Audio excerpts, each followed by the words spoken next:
Welcome back to the shop and to the channel. Got a little bit of an interesting video for you today. Not so much a project, but something that I enjoyed recording, so I hope you'll enjoy watching. I can't remember exactly where or when we were when I recorded this video, but that red Jeep there in front of me is being driven by one of my best friends, Chris. I always enjoy wheeling with him. Wheeling is the term that we use when we take our Jeeps off-road. And Chris is always there willing to help us out. And of course, we always jump in and try to help him out when he needs it. Here, we're trying to keep him from falling too far into this mud hole. And Chris is not afraid to come and jump on the corner of my Jeep because it felt like it was going to tip over. Even though it wasn't, he wasn't too worried about jumping on my tire to make me feel a little more comfortable. And, you know, laying down in the dirt, in the mud, while you're helping your buddy change a tire, no big deal to Chris. So when Arccaptain sent me this MIG 145 Flux core MIG welder to try out, I thought this would be a great opportunity to pay it forward a little bit to Chris and maybe show him a few things about welding, and when we were done he can take this home and have fun with it. Now, I own a few welders and I've even been to welding school. I even passed a certification test, although it doesn't really mean all that much. And I've certainly spent some time underneath this welding hood and laid down, quite a few inches of MIG wire. But let me make one thing perfectly clear. I am not a welding instructor. I don't even play one on TV, although I have stayed at a Holiday Inn Express. I am just another idiot on YouTube that is hoping to help out a friend. But this guy is not a welding instructor. Now, before Chris came over, I did try out the stick functions on the machine, running some 7018 and some 6011, and I'll share my thoughts on that at the end of the video. Our captain also sent along a TIG torch, and I hooked it up and connected it to a bottle of argon and tried scratch start TIG for the first time.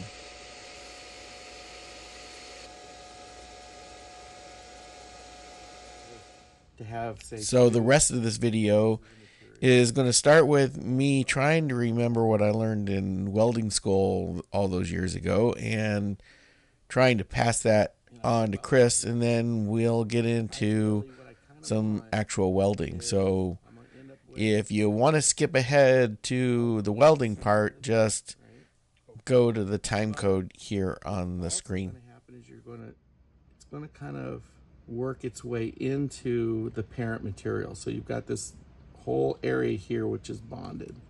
Now this is without doing any other kind of material prep. So it's not just on the surface. I've also gone below the surface to some point. So I've melted this and melted this, and now this is all fused together.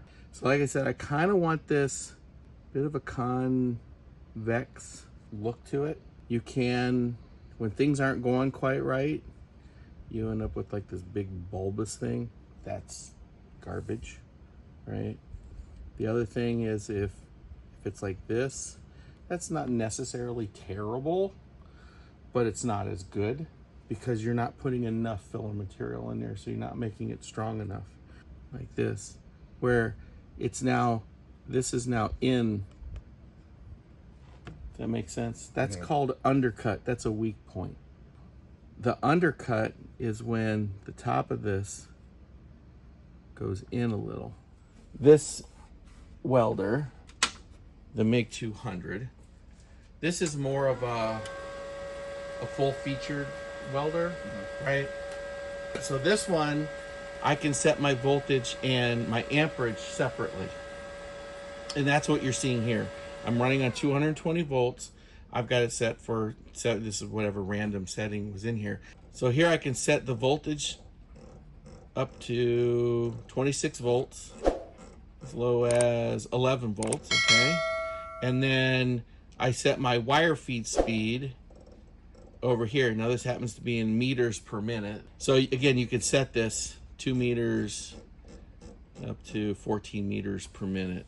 That's a traditional, you know, old school welder is you set your wire feed speed, you set your voltage, you start welding, and if something doesn't sound right or something's not quite right, then you change your voltage or you change your wire feed speed.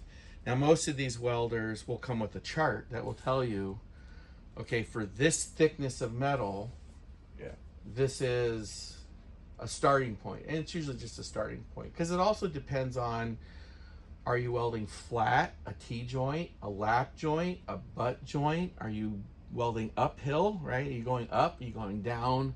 Are you overhead? All those require some finesse. For this today, we're just doing lap joints and T-joints flat, right? It's just the easiest one to start with. So this is a Flux cord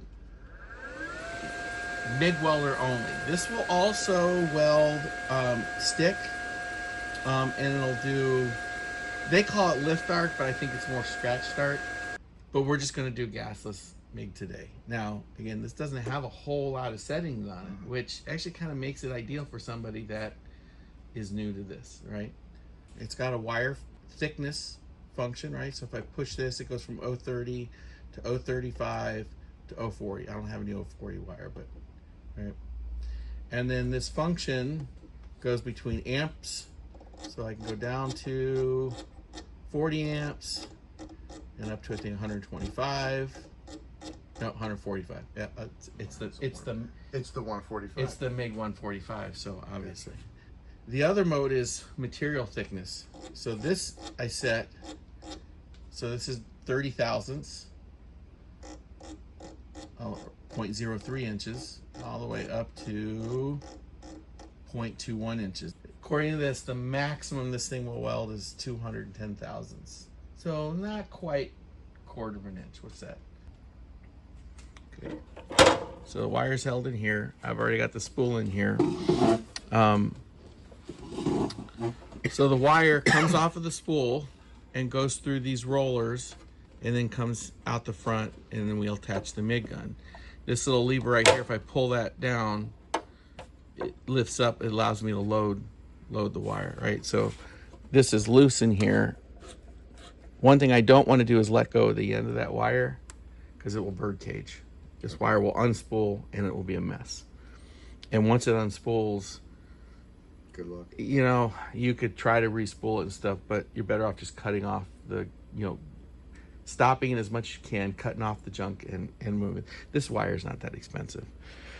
But you feed it in by hand and then get it going into that tube on the front. And once you do, you bring the roller down. Now, one thing I'll note about the rollers is the top one is smooth.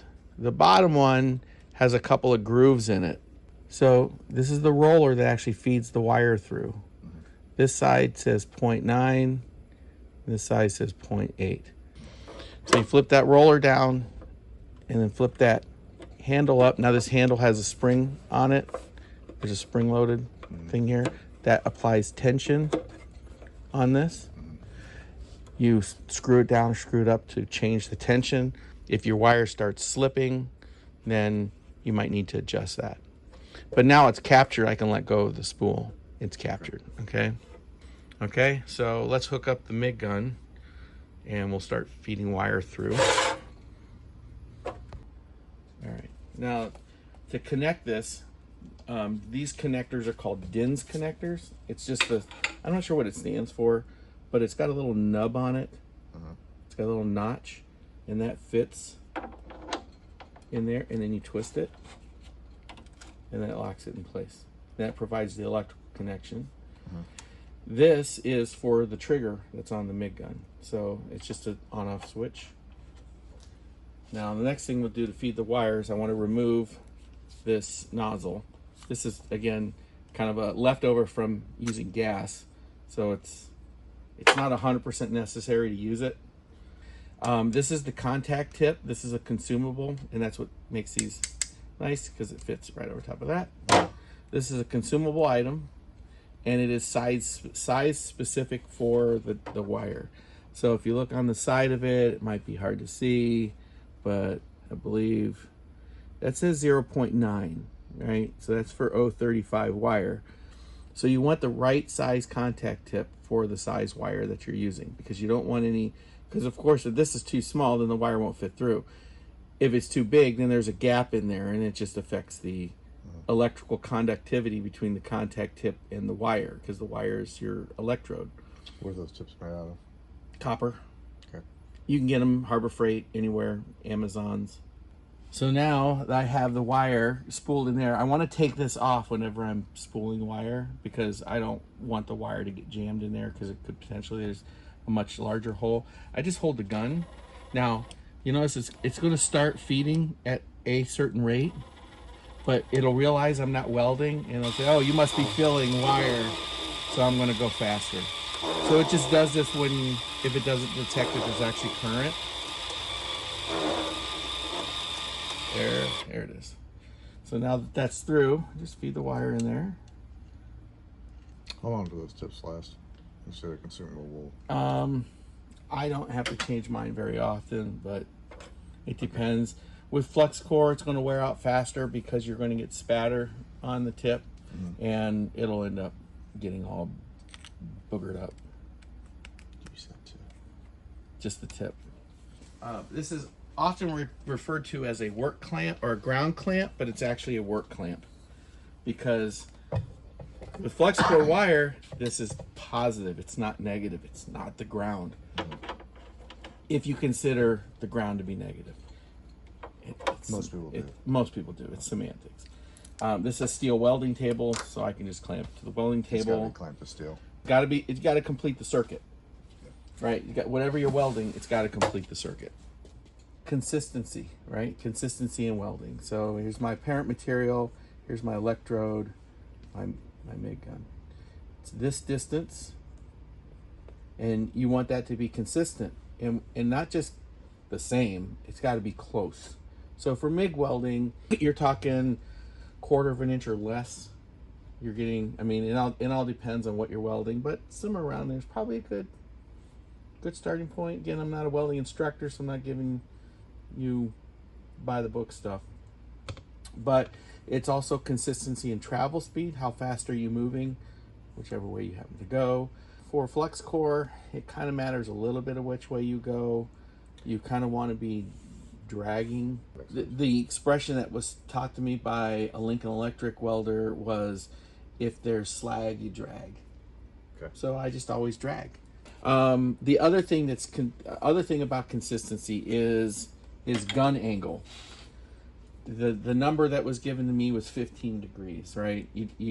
If this is your torch, right? This is 15 degrees. There are some things that are going to affect the weld pull, some things that won't. Whether it's 15 degrees or 30 degrees, I've never noticed a big difference. Again, I'm a hobby welder. I don't do structural steel. The welds that I do, if they fail, no one's going to die.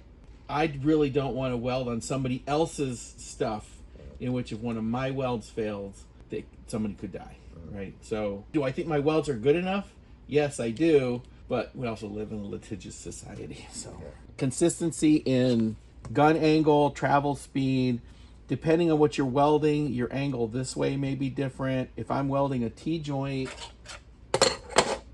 right, I kind of want to be, I want to split the angle and be aimed right at the root of that angle. So I can weld straight, right? I can just take this and drag it, right? Or I can do U's, right? I can do little E's. It's very common, is the E's or the O's. I can also whip it. When I'm doing my little ease, I like to count in my head. I'm to 1001, 1002, 1003, 1004, 1005, and I'll start over, just so that my cadence is the same. Some guys like to listen to music, and the beat of the music, they'll weld to the beat of the music. The size of that circle, it's not this big. I mean, it's tiny, right? It's little itty bitty movements. That's all I have to say about that. If I've got a weld profile that looks like this, there's a few things that could be happening here. Number one, it could not be hot enough, right? Because I'm not getting wetting. You'll see it wet in on the edges. It could also be that I'm moving too slow. So if I could have a good weld, but it be like this giant thing here, and that's because I'm moving too slow for the wire feed speed. If it's too hollow, then I'm probably moving too fast. And that's always been my struggle with welding, is getting the right travel speed to get that good weld profile, because I want it to be strong enough to hold whatever it is I'm holding. But the other thing is, I'm always afraid that I'm going to blow through. Yeah. Because when you start seeing this, when you start seeing this thing up here, and you're starting to weld, and you start seeing it melting back here, well, it's only so thick, right? I'm always afraid that I'm going to end up blowing through it. And then it's just something I got to fix. You gotta fix it. It's all fixable, but it's going to be something I'm going to have to Imagine blowing fix. through is better than not having good welds, though. Yeah.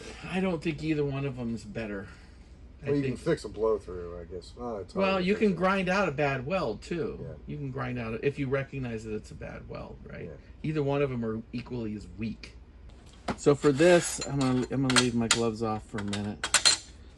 I'm just gonna tack this as a T-joint. Okay, watch your eyes. And I'm just gonna get real close to it. I don't know if you can see what I'm doing here, but I'm just getting real close, and I'm just gonna do like a 1 second weld. So that's the welding slide that's on there now. It's a little warm, but not so hot. Now I am going to clamp this down to the table. That's one thing I like about this fixture table, is it's got all these holes. And I made these clamps. You can buy these commercially, but I made these clamps from Harbor Freight clamps, and they fit down into the hole.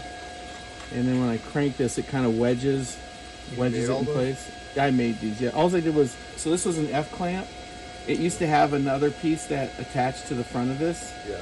I cut that off and then just welded a piece of 5/8 round bar that fits in the hole. I did the same thing. I actually have a YouTube video on it. Okay. I did the same thing with these. These are kind of nice because I can set that in there. It's just a vice grip. I'll put a link in the description. All right, so now that I'm going to actually do some welding, I'll put the gloves on. Cut your tip off every time you start. Yeah. Just so you have a nice clean tip. Again, it's about being comfortable. You know, can I weld this in one pass and not run into anything? Again, being comfortable, testing it. If you got to prop your arm up on something, whatever it takes to be comfortable, because the more comfortable you are, the better your weld's going to end up. We have the welder set on 035. We got it set to 0.12. This is 1/8 inch. Carbon steel, link in the description. Let's give this a shot here. 1001, 1002, 1003. I'm doing that little count. Something was a little wonky. Well, that's that. Well, that's that. No, that's the. Oh, the blue goo. The blue goo. The blue goo. That's this stuff that I put on there. Let's clean that off and see if it looks like. The other thing that I like to do too, and I didn't do it, I forgot to, is I use this Fourney anti-spatter spray. So I'll spray my table down. And any weld BBs, this actually does a pretty good job of keeping the weld BBs off. It doesn't mean you can't weld to it, because I just sprayed that coupon, but the weld BBs won't stick to it. So if it's something you care about, it's not bad to have that stuff on there. What's it called? It's anti-spatter spray. So I'm going to adjust my angle. I'm going to come down a little bit lower. I still want that 15-degree lead angle. 1003, 1004, 1005, 1006.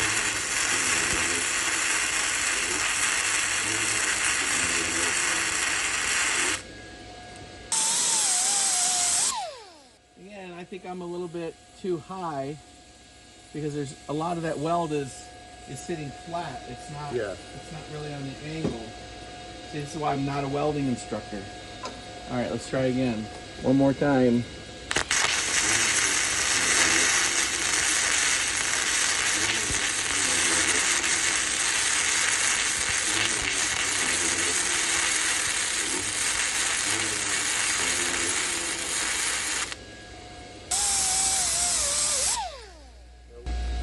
Just adjusting position, there's a lot of difference in these welds, and merely from just adjusting my position and technique. So I'm going to do a little bit more, but then I'm going to let you take over. And because what I want you to notice this time is how fast am I moving. So you were watching my technique because you mentioned about I was spending more time on the vertical than I was on the flat, right? So you notice that. Now I want you to notice a little bit more about how fast am I actually moving. Because you'll notice I'm not moving that fast. No, I was surprised at how slow. Travel speed, consistency, my little O's consistency. But I want you to kind of pay attention here a little bit about just how fast those are. Yeah. Not so much that they're consistent, but how fast am I moving? Okay, ready, here we go.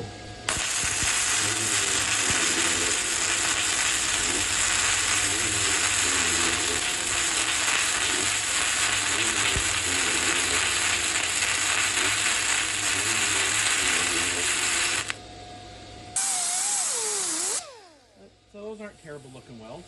So I'm going to do one more, but this time I want you to get your face right into this so you can see what I'm seeing. Because you notice I'm what's that, 8 inches?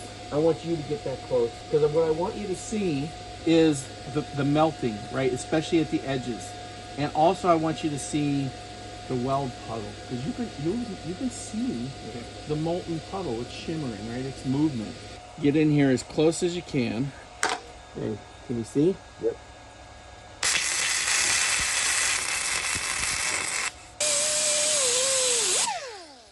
I was probably going a little bit slow there. I think that built up a little bit too high.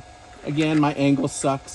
This is better than that. I was probably moving a little bit too slow here. And there's one thing I do like about these coupons from Weld Metals, link in the description, is you don't have to do anything. You can just start welding with them. I'll tack these for you.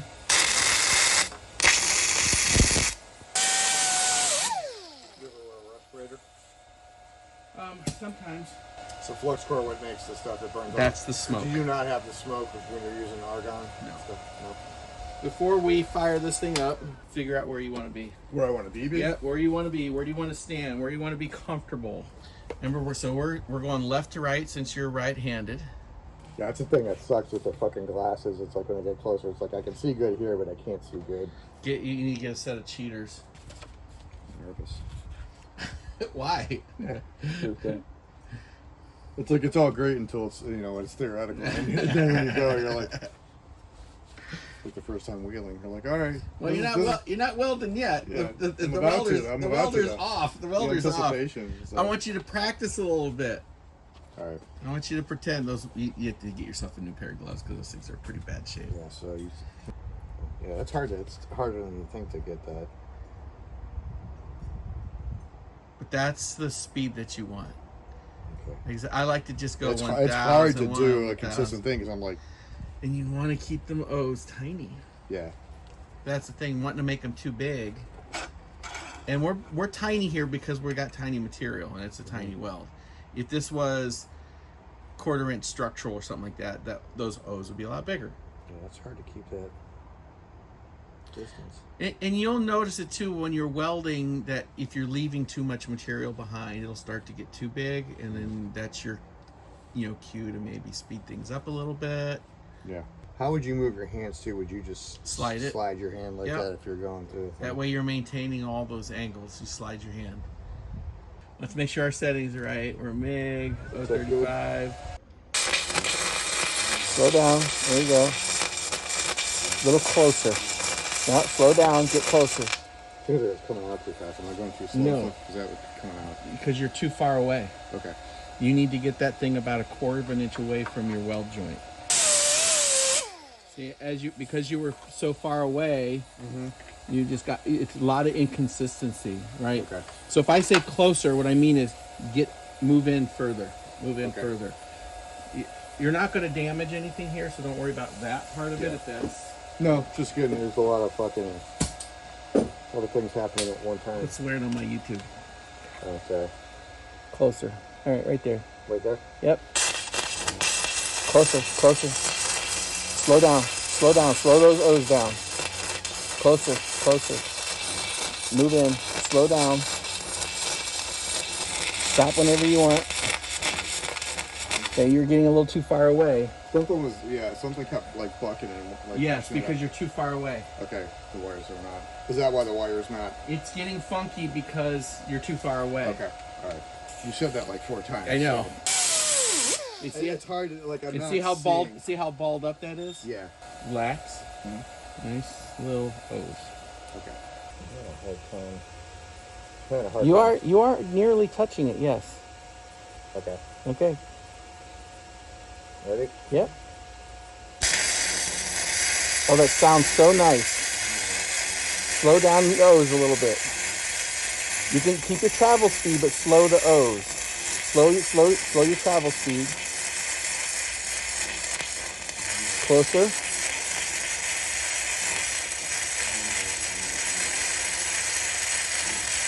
So you're to the end of the coupon here almost. Slow down. You don't have to rush it. There were some good spots in there. Yeah. It was good for like 5 seconds. You kind of lose a little bit and you can't see because of the pool and stuff. And I think I was coming out too far. I didn't realize, like, it was kicking it first time. I felt something, like, kicking. I don't know if that was me touching it with the wiring. The wire was pushing back because you were too far away. I'm going to be, like, really far away. Watch what happens here.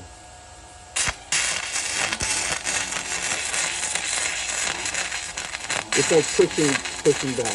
Okay. So, and if I get close, I didn't change anything. But now I'm going to go back to our lever.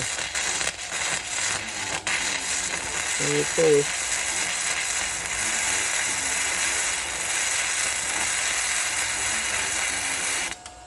Okay. So too far away is bad. But the goal is it's got to be Instagram worthy. It's got to be. I take a picture of my cell and post it on Instagram. Yes. Worthy. Yeah. I mean, if you're gonna weld, it's got to be good enough for the gram. But this time you get to tack it in place. So that tack is just going to be a short, just to tack it in place. Yep. Okay, that's why we got to cut off the tip because it'll have that little ball of slag on the end of the wire, and that'll keep it from short circuiting, which means it won't weld. Okay. So that's why you should always cut the tip off.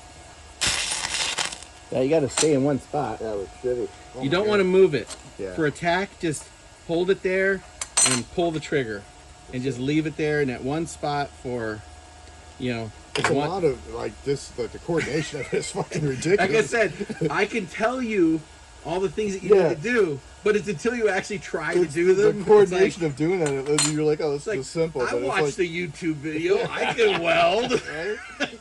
And then you go to do it, and you're like, why is my fucking arm so shitty? What the fuck? What the hell is that? I thought I had great reflexes. Fuck. All right. Yeah, I'm like in here, and then the trigger. Put your helmet down. Yeah. All right. Yeah. You'll learn to not forget that the first time. Yeah, I wasn't ready to go. All right. Yep, that's it. That's a tack. The thing about a tack, right? When you're building something, you tack it so you have an opportunity to move it if you need to. Especially if it's tacked in one spot, right? We can move this around a little bit. It'll break if I bend it too much. But the other thing is if it's in the wrong spot, I can cut the tack easier than I can cut a full weld. Yeah. So go and tack the other side. Tack the other side. Okay. Would you rather sit? Again, the ABCs of welding. Yeah, Always let me see sitting and see if comfortable. I'm... I mean, there are times when you're underneath your friend's Jeep and you really can't do much but position, but you do. Don't forget your helmet. Yeah. But you do the best that you can.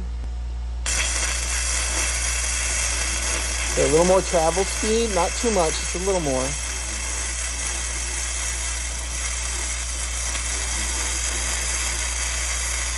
Stop when you're about halfway. You're getting better. You're a little high, right? You're aimed a little bit too much this way than this way, but you're actually getting better. Your travel speed is getting a little more consistent. Your O's are getting consistent. Rather stand? We'll see. I'm gonna see how it goes. Okay, a little higher.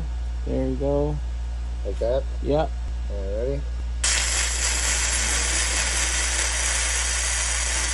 So you're a little high. Slow down on your O's. You're a little high. Which High, means what do you mean I'm a little high? You're not coming down enough. You were concentrating on the vertical. You were hitting too much on. You were at the good angle, but you were up here and you weren't sharing the love between the vertical and the horizontal. Gotcha. Okay, keep going. We got lots of coupons. Welding. slow down your travel speed. There you go. A little more on the horizontal.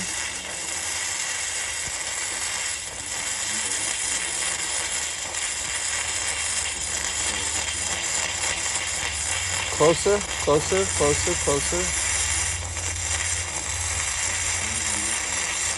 You're going a little fast there. You're moving a little fast. And you're at the end. You were moving a little bit faster. Your travel speed was a little bit fast. Not terrible. I'm just saying Well, it was a little bit fast. right there, it was a little Yeah, bit see how it fast. got thin? Yeah. So these are looking better. These are definitely looking better. I mean, those are respectable. That is a weld that will not fail, right? Yeah. Is it the It's not most going to win awards, but it's not going to right? fail. None of my welds are going to win any kind of welding contest, but that weld is not going to fail. Now, what I would like to see though is a little more wetting in. I think the reason why that is I think we're going to bump up the heat a little bit. I think we're going to go to 0.13 on this. But what I also want to see you do is dwell a little bit more on the horizontal and vertical, right? Or the up and the down. So go a little slower here, then go up. A little slower up. So your up and down speed when you're doing your O's, this is a lot to take in. I get it. Right. I mean, that motion is just. It can't be the same speed all the way. It's okay to go up a little higher and then slow down. See what I'm doing here? Right, this is exaggerated, but so that you get a little more wetting in. But I think we're going to bump this up to 0.13, and we're going to try that. I don't know what comfortable is for me yet, so I think that's part of figuring it out. Right? That is part of figuring it out. So I have no idea what position I'm stuff in because I was trying to lock my hand in and then do it, but the. Come on, weld monkey, let's go. All right. Good. Okay. All right. Welding. Okay. A little more travel speed. Not much, just a tiny bit. So you need to be closer. You're stuttering. Closer, closer, closer, closer. There it is. Notice how it's evened out? Yeah. We're getting a lot of spatter. Why is that? I don't know. You're a little high on the joint. I don't think you're getting the center of the joint. Raise your gun angle up. So raise your elbow. There you go.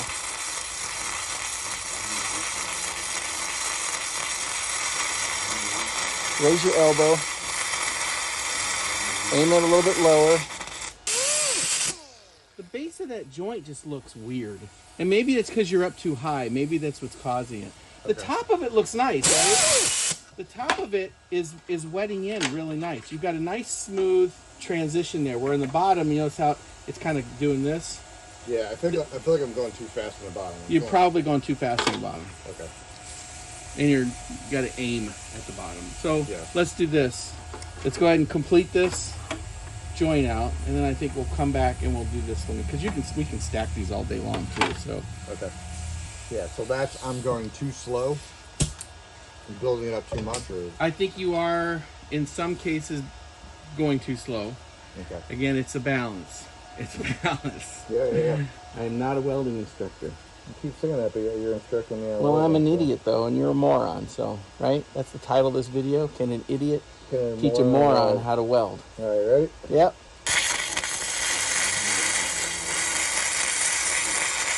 Slow down your O's.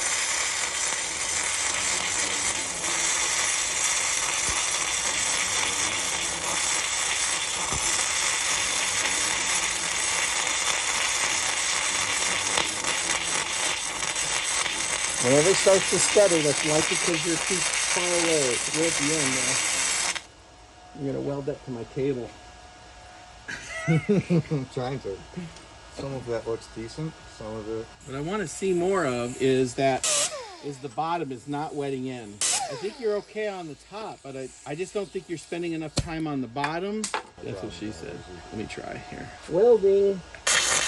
It looks like it's adhering to the bottom. It doesn't look perfect to me, though. I'm going to try bumping this up a little bit more. I think I like that setting better. We went from 0.2 to 0.1. Let's see what this looks like with at 0.14. I actually like that the best. It almost looked like you were doing, it looked like you were doing like an exaggerated. I was dwelling at the top, and I was dwelling at the top, and the reason why it almost looked like you were doing O's, not E's, where you were kind of coming up and pushing. O's or E's, just bigger, right? So I was just doing a bigger O, and the reason why I changed that slightly was because I felt like, and I don't know if it's this particular wire or if it's just me being rusty, gravity was fighting against us. I think that's why some of the welds that I was doing, maybe it's positional. When I look back at the video, I'll be able to know. Maybe my hand wasn't in the right position, but I was wondering if maybe gravity was fighting against me, because you think about it, it's a weld pool, it's liquid, right? It's going to flow down. And so I started staying up just a little bit. So instead of being super consistent, 1001, 1002, 1003, I was going 1001, 1002. So I was staying at the top a little bit more than I was at the bottom. And with this setting, I think that works really nicely. I think I finally, after 12 years, finally have a decent weld. All right, so we lowered this down to 0.19. Okay. Loosey-goosey, breathe, and weld.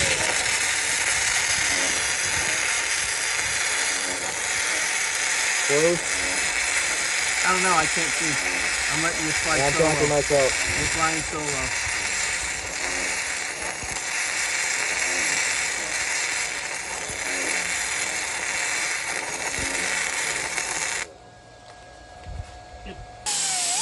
So what do you think with that 1.9 versus 2.1? I think it welded the same. Angle good, distance good.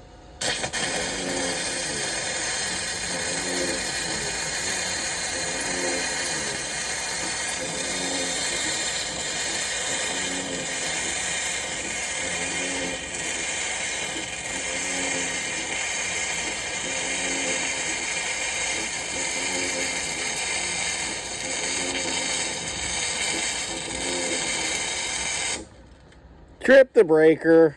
It's a 20 amp breaker. I have a 20 amp breaker. Oh, okay. I think that is a fantastic looking weld. Good. Counting, relaxing. So all of the things that you said. Yeah, if you Control your speed, if you relax, be comfortable. If you just do what I said. Control your speed, yeah. I think that is a fantastic. It looks better when your head's not in the way. Yeah. But I think that's a great looking weld.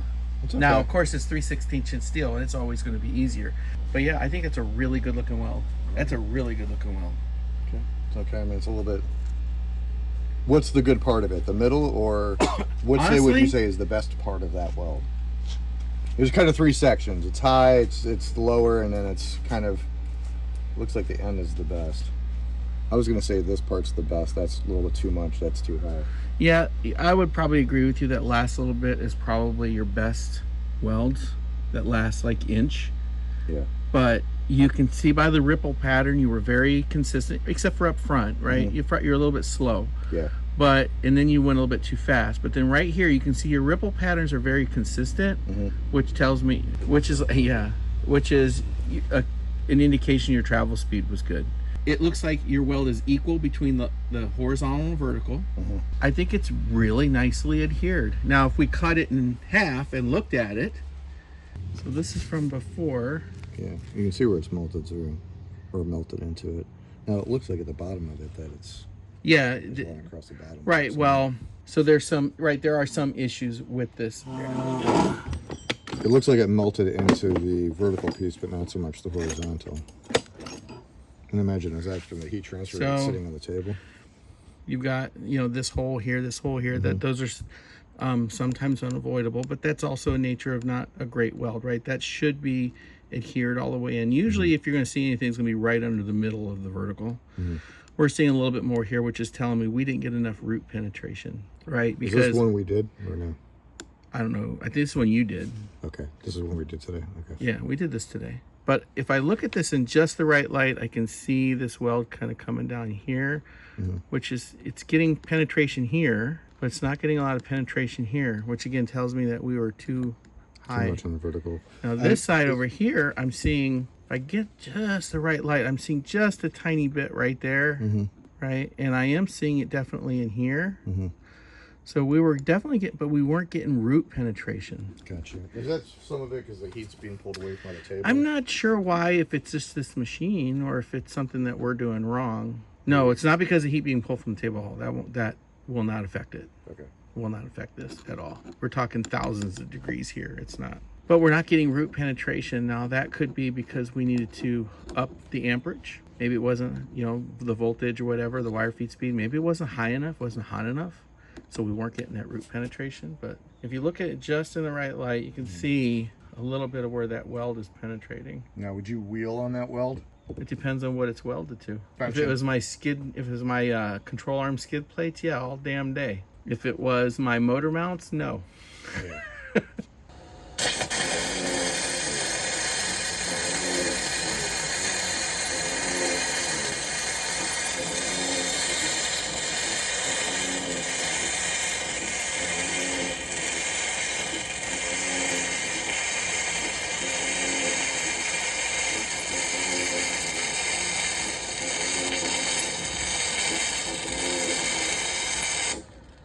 Trip the breaker.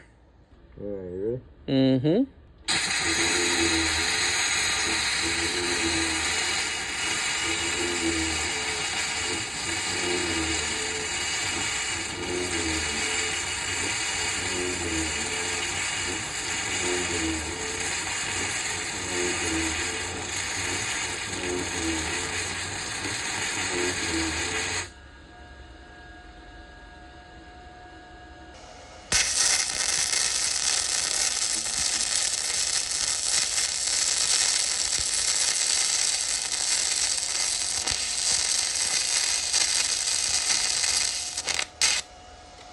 Clean it off. Let's take a look and see if you want to make any adjustments. Yeah, the wire definitely comes out a lot slower. I expected it to moving fast. Let's bump up let's take it to 0.06. What do you say with that one? Am I going? I don't think there was enough heat. I think the welder was set too low. Okay. So, I mean, It's not getting into it enough. Right. So that's the thing. You got to get that right first before you can worry about travel speed.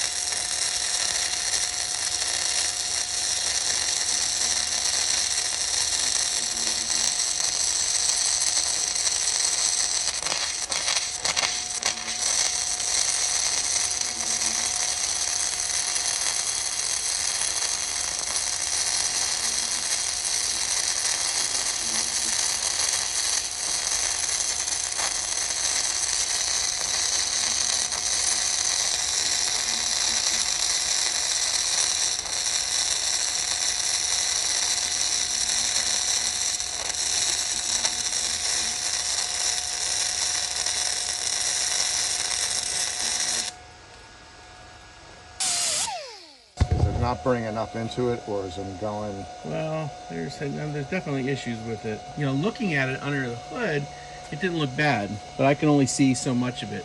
I think we're getting in there. One of the things I want to look at here real quick is what does it look like on the other side and underneath. Yeah, it is definitely flowing through. So that's a travel speed issue often, right? Okay. You're not moving fast enough. Thinner material, you need to be moving a little bit faster. But I'm also thinking maybe we need to bump up the heat and then move faster. Okay. So take it up to 0.7 and don't move so slow, right? So you want to speed it up just a little bit.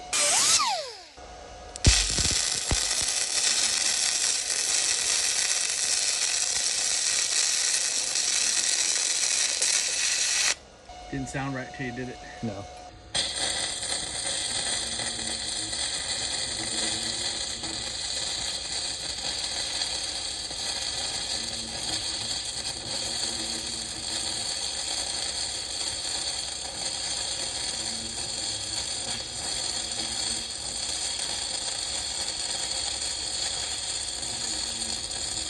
You're getting a little far away. But see how it's balling up? Yeah. What do you think? I think it is. Well, one, welding is definitely an art form, a mixture of science and art form. Definitely. I was shocked at how hard it was to manage distance and flow and just how it like tensed up. There's so many variables. Yeah. And how many things were moving at one time? You think it's simple. You look at it and you're like, oh, it's simple. When you get there and you're controlling distance and speed and flow and trying to read it, it took me a little while to figure out how to really see and interpret the puddle and know and get that motion. So I think the hardest thing was just how hard the motion was going to be and just how much there is to. I mean, you said that this is right. There's guidelines and then there's what you're going to do. What works in practice, yeah. right? I could see how it would take years to get to the thing that I could just pick up these two pieces of metal and know first pass what it's going to do. I equate it a little bit too with driving a stick shift. When you first learning to drive and you're first learning to drive a stick shift, you got to push the clutch in, you got to shift it into gear, and then you got to take the clutch out and do a little bit of gas, right? You got to get that feeling of how much gas pedal versus releasing the clutch, and then you're driving. Okay, now you got to shift. So now I got to take my foot off the gas. I got to put the foot on the clutches. All these little variables that you have to kind of get just right. After a while, you're just driving a car. You don't even think about shifting. You're just driving a car. And I think this is the same thing, right? Yeah. After a while, you're noticing the weld puddle, what looks right, what doesn't look right. I know when I'm under the hood whether it's going to be a decent looking weld or not. I know because in half the time it's not, right? But a lot of the times I'm just trying to stick metal together. And it's not structural. No one's going to die if the weld fails. And as they say, a grinder and paint will make me the welder I ain't. So, I mean, this is a pretty simple welder, right? There's not a whole lot to think about. I think as a entry into welding, fantastic tool. Does it work? Well, I think for somebody like me who's wanted to get into welding, we've been talking about this for a while. I was looking into it when I first got the Jeep, so 7-8 years ago, and the options were $220, $2,000 welder. Maybe you find a $1,000 used one, and now that there's kind of set it and forget it, just practice on 110. That makes it possible for me to weld. It is like a gateway drug, though. Yeah. Oh, sure. It's 110 flux core, and then all of a sudden you're gonna be like, well, I want to weld some thicker stuff, so I need 220. And then you also think about this one right here. You don't have a lot of options as far as how to adjust it, right? You can set the amps, but that's all, right? Or you can set the thickness, but that's all. And you can set some, right? You don't have to stick. If you're welding, 3/16, 187 thousandths, it doesn't mean you can't tell it I'm welding 200 thousandths or I'm welding 160th. Let's say you're welding 1/8 to 3/16. Which one do you pick? I generally pick the higher one, and then I don't spend as much time welding in the thinner material. I concentrate that heat in the thicker material. So I think this is, and because it's flux core, it's a little messier, it's smokier. Obviously, we had to open the doors to the shop. But it's also, I don't have to invest, I'm not investing hundreds. You don't have to drag a tank of gas around. Tank and stuff like that, I mean, and it did, I mean, I know we're working with the 16th right now, but on the 3/16th, put down some respectable weld. This is it did what it was supposed to. So this one, I mean, those are some respectable welds. That last one's a little bulky, but or is that the one? No, this was the last one. This was the that was the first pass was mine. Yeah, because this is still warm. Yeah. So I mean, those are really good looking welds. If I was welding something structural on my Jeep, I would have no problem with that weld. Yeah.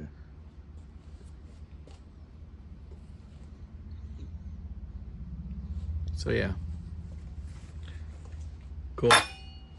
Well, now you have a MIG welder, and whenever you want to dabble into stick, Yeah. it comes with the stinger, and we got you a scratch start TIG torch. You will need a bottle of argon for that and some filler material, but that's easy to come by. That's what I'm excited that welding 3/16 on 110, and I was always told you couldn't do that. It trips the breaker a lot. And here we are doing it. So just a few closing thoughts from my perspective of what I think of the Arccaptain MIG 145. I'll start with some things where I think this welder could use some improvement, and that begins with the stick weld functions on it. I certainly did get it to weld, but I did have a hard time with either 6011 or 7018 in getting an arc started, and tried a number of different amperage settings. And I had to keep the arc length so short that I was almost burying it in the puddle in order to keep the arc lit. I'll leave room that it could have been the rods that I was using. Maybe they were bad from humidity, I don't know. Or maybe it just was not a good day for me as a stick welder. It will work as a stick welder, but it didn't really work all that well for me. Although this is advertised as a lift arc machine, it's really more of a scratch start machine, because if you touch the tungsten to your material, it will stick to it. So you have to scratch it more than lift it. But once I got the hang of that, it welded really nice as a TIG machine. I had to get used to not being able to fluctuate the amperage at all, so you have to kind of figure out what you're going to set it to. But quite frankly, with a bottle of argon and the TIG torch, it worked really well as a TIG welder. As a MIG welder, it's fairly bare bones, but it does work. I would imagine under the hood here, adjusting the knob merely adjusts the wire feed speed, and the voltage is set by the wire thickness, perhaps. I'm not 100% sure, or maybe it's just purely a synergic welder and it just adjusts to the welding conditions that it's given. And really, none of that actually matters. What matters is, does it work as a welder? And yeah, it does. I do think that the size settings are a little bit undersized, meaning when we were welding the 1/8 inch, we kind of had to tell it was 140 thousandths versus 120 thousandths. But once we kind of figured that out, if we made it a little bit hotter, it welded a little bit nicer. At the maximum setting, it was tripping a 20 amp breaker, so I would think you'd either need to be prepared for that, or as Chris has in his garage, he's got a 30 amp circuit in his garage, so he shouldn't have an issue with this there. As an entry-level machine, it's pretty affordable at $220. So for the person that wants to try out welding without investing a lot of money into it, I think this is a pretty decent buy. Now, Arccaptain did provide Chris this machine along with the TIG torch and a auto darkening welding helmet. They've also provided me a link to where you can get this machine if it's something you're interested in at a 5% discount, and that'll be down in the description. Well, I think that's going to do it for this video. This was much longer than any of my normal videos, so if you made it this far, well, God bless you. I appreciate you watching. But feel free to leave me a comment down below. Let me know what you think and share your thoughts. If you're not a subscriber, I'd appreciate you hitting that subscribe button, and don't forget the bell icon, of course. And a special thank you to all those that help support the channel through PayPal or Patreon. Thanks for watching, and we'll see you on the next one.